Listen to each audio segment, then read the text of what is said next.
जो कुछ किसी भी नगर का बाजार में महाराज हुआ होने का वो दिखावा सब कर रहा बताया। था। उसकी वह इस अचरज जुए भरी में बातें बहुत बड़ी सुनकर रकम गौतम हार बुद्ध गया। बोले, लेकिन जब राजेश ने तुम्हारे हारी सवाल हुई का रकम जवाब निकालने इस के लिए रूबी अपनी की कीमत पोटली में ही ढूंढनी छिपा चाही है। तो उसे अपनी हमारा पोटली जीवन मिल भी ही एक नहीं रूबी रही है। थी। रूबी बहुत की देर तरह ये ढूंढने के भी बाद भी जब बेशकीमती उसे है, पोटली नहीं लेकिन मिली हम इस बात तो को वह हमेशा गुस्से से नजरअंदाज भरकर अपने करते हैं अंगरक्षकों को और डांटने अपने लगा जीवन का और मूल्य नहीं डांटते समझते। हुए उनसे हम अपनी दूसरों को पोटली के बारे में देखकर पूछने लगा। और उनके जैसा लेकिन जीवन उसके जीने की अंगरक्षकों के कोशिश में पास इसका कोई अपने जवाब जीवन नहीं की था। कीमत को कम कर वह देते सब हैं। नीची गर्दन हम करके ये खड़े सोचते हुए हैं थे। कि हमारी राजेश ने जिंदगी बड़े की ही कीमत शांत वही स्वर है में अपने जो सामने दूसरे बैठे हमें हुए राजा बताते से हैं। कहा लेकिन कि ये देखिए, बात हमेशा लगता ध्यान है कि रखना हमारी कि सोने के सामने सिक्कों वाला से भरी अपनी पोटली हैसियत, कहीं पर गुम गई बुद्धि है। और अपनी मैं समझ मानता के हूं कि हिसाब मैं से जुए में तुम्हारी हारा हूं, कीमत लगाता लेकिन है। फिलहाल मेरे पास तुम्हें दोस्तों, देने इस के लिए वीडियो कुछ भी से नहीं है। हमें अगर गौतम तुम बुद्ध मुझे की कोई अपना पता दे प्रेरणादायक दो तो मैं कहानी से तुम्हारे सीख पते पर मिलती है। तुम्हारी रकम भिजवा जिंदगी दूंगा। सिर्फ एक या बार फिर तुम मिलती मेरे है, राज्य में इसलिए आकर इसको मेरे बर्बाद राजमहल ना में करें। चले आना। अपनी जिंदगी वहां को पर उतना तुम्हारी ही पूरी कीमती रकम तुम्हें समझें मिल जाएगी। जितना कीमती ये सुनकर वह आप अपने सामने बैंक बैठा में हुआ राजा रखें गुस्से रुपयों को से आग समझते हैं। बबूला हो गया। आज वह के समय राजेश में को लोग बहुत अपनी भला बुरा जिंदगी से कहने लगा। ज्यादा कीमती नौबत यहाँ प्यार, तक आ गई कि पैसों दोनों में और हाथापाई दिखावे से शुरू हो भरी गई। चीजों को समझते वहां हैं। पर उसके अंगरक्षक प्यार के और इधर चक्कर में राजेश लोग के सुसाइड अंगरक्षक कर लेते दोनों हैं। आपस में भिड़ पैसों गए। के चक्कर में कुछ ऐसा देर काम बाद करने लग एक जाते अमीर हैं आदमी उन दोनों जिससे के बीच उनकी में जिंदगी पहुंचा बर्बाद और उन हो दोनों का जाती है। झगड़ा सुलझाते हुए नाम उसने कमाने कहा के चक्कर कि में महाराज, उल्टे सीधे आप काम मुझसे करने लग कुछ जाते धन हैं। उधार ले लीजिए। हमेशा याद आपको लड़ने रखें की जरूरत कि नहीं दिखावा है। करना ये आपको जरूरी शोभा नहीं है। देता। ये प्यार आपकी दोबारा शान के मिल खिलाफ सकता है। है, मैं आपको धन पैसा उधार फिर दे कमाया देता जा हूं। सकता आप है, मेरा धन मुझे लेकिन लौटा जिंदगी देना। को फिर से यह पाया रहा नहीं जा मेरा सकता। पता और अपना इसलिए पता देते अपनी हुए इस उस अमीर बेशकीमती आदमी ने जिंदगी राजेश को को बहुत अच्छे सारे से सोने के जिएं, सिक्के दे दिए। हर पल का जितने आनंद वह लें। जुए में हारा कभी था, ये ना सोचें उसने कि उसी के सामने आप बैठे इस हुए दुनिया में किसी राजा के काम मुंह के पर नहीं फेंक हैं। कर मारे ना और कभी उस ये राजा से सोचें कहा कि आपकी कि जिंदगी हमारे व्यर्थ लिए इन है, मुद्राओं की आपके कोई होने कीमत या नहीं ना है। होने से तुम कुछ हमें फर्क नहीं जानते नहीं पड़ता। हो कि हम कितने बड़े जब भी महाराज ऐसे हैं। नेगेटिव हमारा विचार नगर आपके कितना मन में बड़ा है, आए तो कितना खुशहाल खुद को है। बस अगर ये तुम कभी याद हमारे दिलाएं नगर में कि आओगे तो तुम्हें जीवन पता एक चलेगा रूबी इस है सज्जन ने मेरी मदद और की ये और बेशकीमती बदले में है। मैं इसे इसका इनाम दोस्तों, जरूर दूंगा। कहानी पसंद आए तो और यह कहते हुए वीडियो को राजेश लाइक ने कर उसे अपने दीजिए नगर और का चैनल पता को देते हुए सब्सक्राइब कहा कर दीजिए। कि अगर तुम हमारी मदद नहीं धन्यवाद। करते तो शायद आज हमें अपमानित होना पड़ता, लेकिन तुमने हमारी इज्जत बचाई है और बदले में हम तुम्हें सम्मान से नवाजेंगे। तुम्हें कभी भी किसी भी चीज की जरूरत हो तो तुम बेहिचक हमारे नगर में हमारे राजमहल के अंदर चले आना। तुम्हारे लिए हमारे राजमहल के दरवाजे हमेशा खुले रहेंगे। वह अमीर आदमी तो चाहता ही यही था कि किसी तरह मेरा काम निकल जाए, किसी तरह मैं महाराज की नजर में ऊंचा बन जाऊं कि भविष्य में कोई मैं अपना काम उनसे निकलवा सकूं। थोड़ी देर बाद संध्या हो चुकी थी और संध्या समय सभी अपने घर की तरफ प्रस्थान कर गए। राजेश ने भी उस अमीर आदमी से जाने के लिए आज्ञा मांगी और कुछ समय में उसका धन वापस लौटाने का वादा करते हुए राजेश वहां से अपने अंगरक्षकों के साथ प्रस्थान कर गया। उनके द्वारा रचे गए नाटक में एक अमीर आदमी फंस चुका था, जिससे उन्होंने बहुत सारा धन भी ऐंठ लिया था। राजेश ने योजना बनाई थी कि जैसे ही वह किसी अमीर आदमी को बेवकूफ बना देगा तभी वह इस नगर को छोड़ देगा, क्योंकि यहां पर रहना अब खतरनाक साबित हो सकता था। इसीलिए उसने अपने साथी को बुलाने के लिए कहा जो दूसरे राजा का अभिनय कर रहा था, क्योंकि सोने के सिक्कों से भरी पोटली तो उसी के पास थी, लेकिन बहुत ढूंढने के बाद भी राजेश का साथी उसे कहीं नहीं मिला। अब राजेश को आभास हो गया था कि उसके साथी ने उसी को बेवकूफ बनाया है और सारा धन लेकर रफू चक्कर हो गया है। जब राजेश को इस बात का पता चला तो उसे बहुत दुख हुआ। उसे कोई रास्ता नहीं सूझ रहा था। बिना धन के वह इस नगर को छोड़ भी नहीं सकता था, क्योंकि कहीं जाने के लिए भी धन चाहिए था।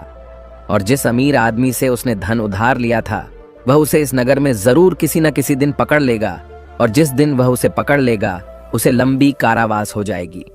यहां पर समझने की बात यह थी कि वह अमीर आदमी उन लोगों के बीच में दिखावा करने की कोशिश कर रहा था कि मैं राजा के कितने करीब हूं। मैं उनकी मदद करता हूं ताकि दूसरे अमीर लोगों को यह लगे कि उसके संपर्क बहुत ऊंचे ऊंचे हैं। यह बहुत अमीर और बहुत रईस लोगों के बीच में उठता बैठता है, जिससे उसका ओहदा अपने साथियों के बीच बढ़ सके। इसीलिए उसने दिखावे की वजह से राजेश रूपी राजा को वह धन उधार दे दिया था। और राजेश तो जैसा कि आप सबको पता है, वह तो इसीलिए दिखावा कर रहा था कि वह किसी को अपना शिकार बना सके। लेकिन वह कहते हैं कि जैसी करनी वैसी भरनी, दोनों को दिखावे की सजा मिली। उस अमीर आदमी का धन लुट गया और यहां राजेश को उसके साथी ने ही बेवकूफ बना दिया था। कुछ समय बाद राजेश को उस नगर के दरबारियों ने ढूंढना शुरू कर दिया, क्योंकि उस अमीर आदमी को पता चल चुका था कि उसके साथ छल हुआ है, उसके साथ कपट हुआ है, और वह किसी भी कीमत पर राजेश को ढूंढना चाहता था।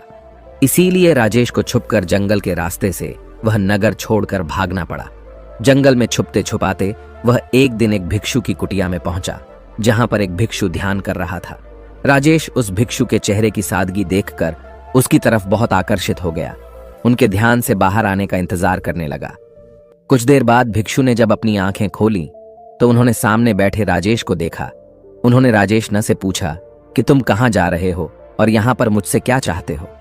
राजेश उनके चरणों में गिर पड़ा और रोते हुए उनको बोला, गुरुदेव, मैं दिखावा कर करके थक चुका हूं। मुझे कोई रास्ता नजर नहीं आ रहा। घर वालों के सामने मुझे दिखावा करना पड़ता है कि मैं नगर में कोई काम कर रहा हूं और नगर में मैं लोगों को बेवकूफ बनाता हूं, उनके साथ छल करता हूं, कपट करता हूं। मेरा पूरा अस्तित्व दिखावे पर टिका हुआ है। कृपया करके मुझे कोई ऐसा तरीका बताएं जिससे मैं आपकी तरह सादगी भरा जीवन जी सकूं, खुश होकर शांत होकर अपने जीवन का मजा ले सकूं। मैं थक गया हूं। भिक्षु ने मुस्कुराते हुए कहा कि सारी दुनिया दिखावा ही तो कर रही है। कोई अगर तुमसे कहता है कि तुम तो बहुत ही ईमानदार आदमी हो तो तुम खुश हो जाते हो, ये जानते हुए कि तुम एक झूठे और मक्कार आदमी हो। हर जगह हर परिस्थिति में जब भी किसी इंसान को मौका मिलता है तो वह दिखावा करने से चूकता नहीं है। ये तुमने भी जरूर महसूस किया होगा। दिखावा करने के बाद तुम्हें तो यह लगता है कि तुम बहुत समझदार हो, तुम चालाक हो, लेकिन चालाक होने के कारण तुम्हारे जीवन की सरलता खो जाती है। तुम साधारण नहीं रह पाते। तुम हर जगह दिखावा करने की कोशिश करते हो और इसीलिए जीवन के आनंद को तुम कभी महसूस ही नहीं कर पाते। लेकिन समझने की बात यह होती है कि आदमी दूसरे के सामने दिखावा तभी करता है जब वह सामने वाले की नजर में ऊंचा होना चाहता है। अगर तुम सामने वाले से प्रभावित नहीं होते तो तुम्हें दिखावा करने की कोई जरूरत ही नहीं रहेगी, क्योंकि तुम किसी न किसी तरह सामने वाले आदमी को आकर्षित करना चाहते हो, उसे अपनी ओर खींचना चाहते हो, और यही दिखावे का सबसे बड़ा कारण होता है। लेकिन जो इंसान तुम्हारे दिखावा करने की वजह से तुम्हारी तरफ आकर्षित हुआ है, तो कल अगर उसे तुम्हारी सच्चाई पता चलेगी तो वह तुमसे दूर भी हो जाएगा। इसीलिए दिखावा करने की वजह से अपने भी हमसे दूर होते चले जाते हैं। हमें इसका कभी एहसास ही नहीं होता और हम अकेले पड़ते चले जाते हैं। आखिरकार हम पाते हैं कि हमारे आसपास कोई भी मौजूद नहीं है जिसे हम अपना कह सकें, जिससे हम अपने दिल की बात कर सकें, क्योंकि हर इंसान के सामने हमने सिर्फ दिखावा ही किया है।